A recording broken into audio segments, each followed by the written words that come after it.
each sign, there's 12 signs, there's 12 houses. Each house has its corresponding sign, and each sign has its corresponding house. So it would start with Aries in the first house. Aries would be the first sign of the zodiac, corresponds to the first house. Taurus, second sign of the zodiac, corresponds to the second house. So the signs would be like an energetic filter. At least that's how I think of it. They're an archetype which then blends its energy with the sun, the moon, and the planet that happens to be in there, to where the house would be an area of life.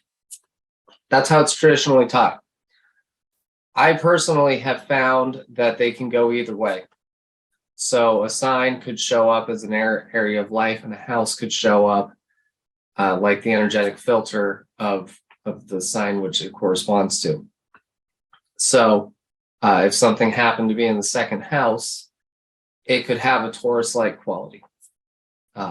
Or if something happened to be in Taurus, there may be an emphasis on money.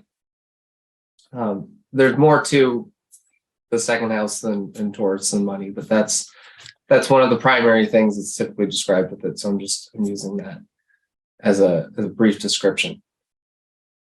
So what I would invite everybody to do as we go about learning is to think of them as either or both. And that concept is also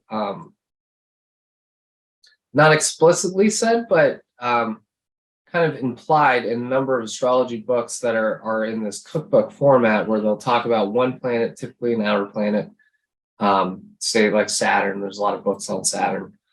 And they'll say Saturn in Aries or the first house, Saturn in Taurus or the second house, and then they'll give this description as if it's the same thing.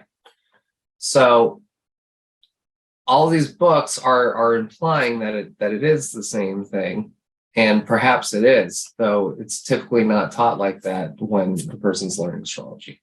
Taurus is April 20th to May 20th. It's a fixed sign. It's a fixed earth sign ruled by Venus. Taurus represents everything that is dependable. A lot of people feel that it has a calm energy. I'm not sure if you'd agree with that. Taurus energy is known to be steadfast and slower moving. Taurus energy is also known to be trustworthy, and it'll see through to the end, almost the opposite of Aries, where Aries is like, we got to get it done this second. Taurus has more stamina. So I don't know if you want to add anything to that. Yeah, what I would also add to that, Taurus is known for being sensual. So it's a sign that values nice things and things of the senses. So that's something I've noticed, is that people with a lot of Taurus energy, they like to have nice stuff. They value nice stuff. They also value money. In general, money is important to people with a lot of Taurus energy. I would agree with the kind of slow moving, steady nature. Taurus likes to just stay in whatever it is. You know, it doesn't like change. Another thing with Taurus that shows up sometimes is an affinity to nature and the environment. Okay. And the second house, I think typically people think of it as the house of value or money. It represents material and immaterial things of certain value. So I'm not sure if you would agree, but it doesn't necessarily have to be physical money. It's anything that you value in your life. Possessions, acquisitions. I've heard a lot of astrologers also talk about inheritance being a second house matter. Yeah, I've actually heard eighth house is more to do with like inheritance. So you could say second and eighth house, like that axis, as well as the Scorpio Taurus axis, having to do with money.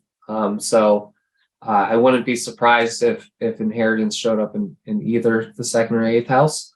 Eighth house has to do with death as well. So people die and then there's inheritance.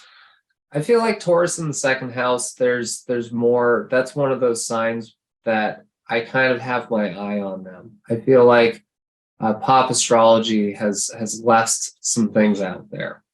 Yeah, money, inheritance, like stuff, I would say.